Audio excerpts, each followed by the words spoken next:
Sa iba pang mga balita, 300 pesos. Basta may nakumpiska po sa 22 individual na arestado sa Zambales. Detalye ng balita mula kay Danny Comilang, RH37. Danny, good morning. Matagupin na nasabat ng Zambales PNP ang halos 300,000 halaga ng illegal na droga at naaresto ang 22 katao sa ikinasang 1 linggong operasyon. Sa direktiba ni Colonel Benjamin P. Ariola, Acting Provincial Director, 11 ang naaresto sa bisa ng warrant of arrest, kabilang ang top 6 most wanted sa Region 3 at isang most wanted sa Zambales.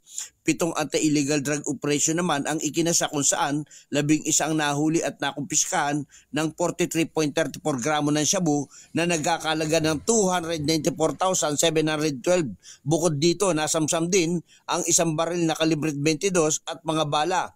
Ayon dito kay Colonel Ariola, magandang bungad ito sa buwan ng Setyembre.